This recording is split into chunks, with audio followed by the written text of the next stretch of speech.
மக்களே, உங்கள் லாண்ட்ரி சீக்ரெட்டில் இருந்து உங்கள் உமர். இன்னைக்கு இந்த வீடியோல நம்ம எதை பத்தி தெரிஞ்சுக்க போறோம் அப்படின்னா, ஒரு பிங்க் கலர் ஸ்டார்ச் போட்ட லினன் ஷர்ட்டை எப்படி பெர்ஃபெக்ட்டா நம்ம ப்ரொஃபஷனலா அயன் பண்றது அந்த வீடியோல பார்த்து நீங்க தெரிஞ்சுக்க போறீங்க. அதே போல நம்ம எதுல அயன் பண்ணிருக்கோம் அப்படின்னா எலக்ட்ரிக்கல் அயன் பாக்ஸ் தான் அயன் பண்ணிருக்கோம். எப்படி அயன் பண்றோம் அப்படிங்கறத பார்த்து தெரிஞ்சுக்கோங்க. அதே போல நம்ம பிளாசம் லாண்ட்ரில பிராக்டிக்கலான டொமஸ்டிக் லாண்ட்ரி பிசினஸுக்கான பேசிக் ட்ரைனிங் கொடுக்குறோம். இந்த ட்ரைனிங்ல என்னென்ன விஷயம் எல்லாம் கவர் பண்ணுவோம் அப்படின்னா, ஒரு அயனிங் சர்வீஸ் ஸ்டார்ட் பண்றதுக்கு எப்படி மிஷின் ஆன் பண்றது, எப்படி அயன் பண்றது, அதே போல ஒரு வாஷிங் சர்வீஸ் ஸ்டார்ட் பண்றதுக்கு கலர் ட்ரெஸ் எப்படி வாஷ் பண்றது, ஒயிட் ட்ரெஸ் எப்படி வாஷ் பண்றது, ஸ்டார்ச் எப்படி ரெடி பண்றது, ஒரு லாண்ட்ரி பிசினஸ் எப்படி மார்க்கெட்டிங் பண்றது, அப்படி ரெவன்யூ ஃபோர்காஸ்ட் எப்படி பண்றது, நம்ம லாண்ட்ரிக்கு தகுந்தாப்புல என்னென்ன மிஷினரிஸ் எல்லாம் வேணும் அப்படிங்கிறதுக்கான பேசிக் ட்ரைனிங் இந்த ட்ரைனிங்ல கொடுக்குறோம். இந்த ட்ரைனிங் யாருக்கெல்லாம் யூஸ்ஃபுல்லா இருக்கும்னு நினைக்கிறீங்களோ டிஸ்கிரிப்ஷன்ல நான் கான்டாக்ட் நம்பர் கொடுக்குறேன். இந்த கான்டாக்ட் நம்பர்ல கான்டாக்ட் பண்ணி டீட்டெயிலா தெரிஞ்சுக்கிட்டு உங்க லாண்ட்ரி பிசினஸ் சக்சஸ்ஃபுல்லா ஸ்டார்ட் பண்ணி சக்சஸ்ஃபுல்லா ரன் பண்ணுங்க. வாங்க இப்போ இந்த வீடியோல போய் பார்த்து நம்ம முழுசா தெரிஞ்சுக்கலாம்.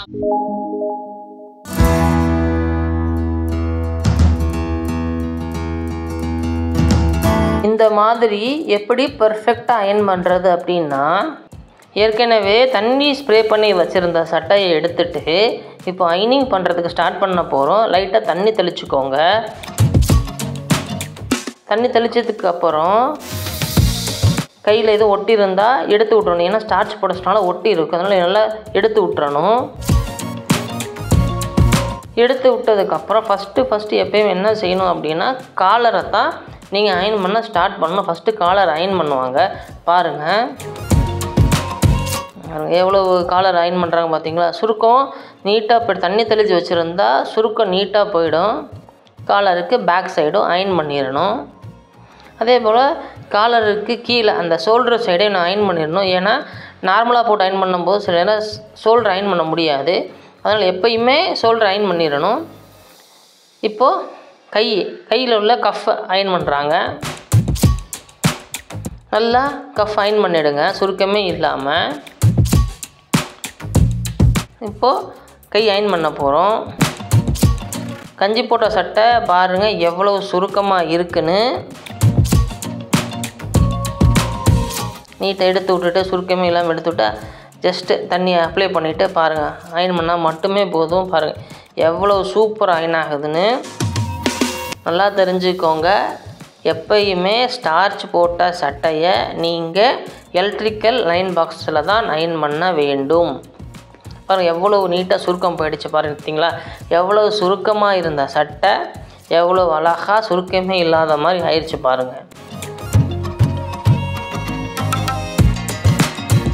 நெக்ஸ்ட்டு இன்னொரு கையும் அயன் பண்ணிடணும். எதையுமே ஒட்டி இருக்கான்னு நல்லா செக் பண்ணிக்கோங்க. செக் பண்ணிவிட்டு தான் நீங்கள் அயனிங் ஸ்டார்ட் பண்ணணும். பாருங்கள் நல்லா எடுத்து விட்டுட்டாங்க. எடுத்து விட்டுட்டு ஏற்கனவே மாய்ச்சராக இருக்கிறனால ஈஸியாக சுருக்கம் போயிடும். பாருங்கள் எவ்வளோ அழகாக சுருக்கம் போகுதுன்னு. நம்ம லாண்ட்ரி வச்சு அயன் பண்ணி இந்த மாதிரி தான் நாங்கள் ப்ரொஃபஷ்னலாக அயன் பண்ணி கொடுப்போம். பாருங்கள் எவ்வளோ அழகாக சுருக்கமே இல்லாமல் அயன் பண்ணி கொடுக்குறோன்னு. அது அயனிங்காக இருந்தாலும் சரி, ஸ்டார்ச் வாஷிங் வந்தாலும் சரி, அழகாக இப்படி தான் நீட்டாக தண்ணி தெளித்து அழகாக அயன் பண்ணி கொடுப்போம். இதுதான் ப்ராப்பரான ப்ரொசீஜர். இப்போது சட்டைக்கு ஃப்ரண்ட் சைடு அயன் பண்ண போகிறோம்.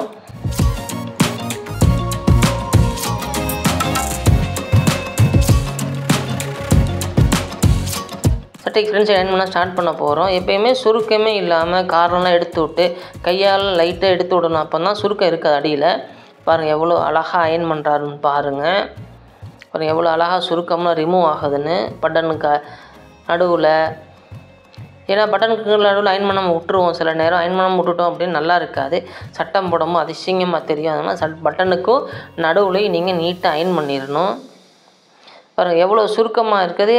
ஈஸியாக அயனிங்லேயே அழகாக உங்களுக்கு நார்மலாகவே நீட்டாக அயன் ஆயிடுது. பார்த்தீங்களா அதேபோல் சட்டைக்கு சென்டர்லையும் நீங்கள் அயன் பண்ணி உள் சைடு. ஏன்னா கொடியில் காய வச்சுருப்போம். சில அந்த கொடியோட அச்சு தெரியும், அதனால் சென்டரில் அயன் பண்ணிப்பாங்க.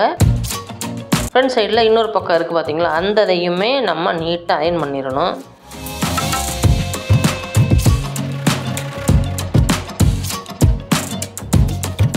இப்போ நீட்டாக அயன் பண்ண போகிறோம்.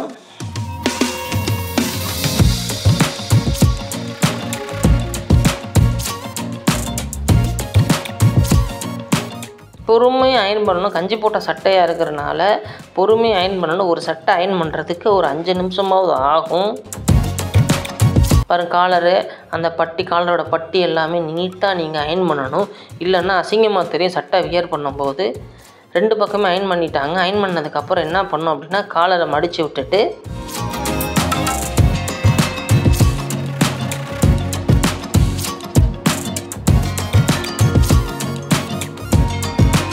பட்டன் போட்டுட்டு, ஏன்னா பட்டன் போட்டால் தான் பெர்ஃபெக்டாக அந்த சட்டையோட ஃபோல்டிங் கிடைக்கும். பட்டன் போட்டுட்டு திருப்பிட்டாங்க. சரி, சட்டைக்கு பேக் சைடும் மறந்துடாமல் அயன் பண்ணணும். இல்லைன்னா அவங்களுக்கு அசிங்கமாக தெரியும் சட்டைக்கு பின்னாடியுமே. பாருங்கள் எவ்வளோ அழகாக நீட்டாக அயன் பண்ணுறாங்கன்னு பார்த்துக்கோங்க.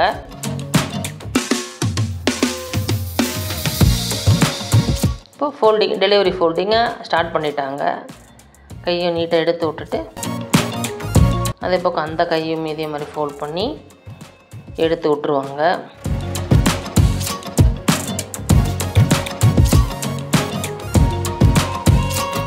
இப்போ 2ஆக ஃபோல்ட் பண்ணிட வேண்டியது தான். அயனிங் கம்ப்ளீட் ஆகிடுச்சு. ஜஸ்ட்டு மேலே மட்டும் நீட்டாக அயன் பண்ணால் மட்டும் போதும்.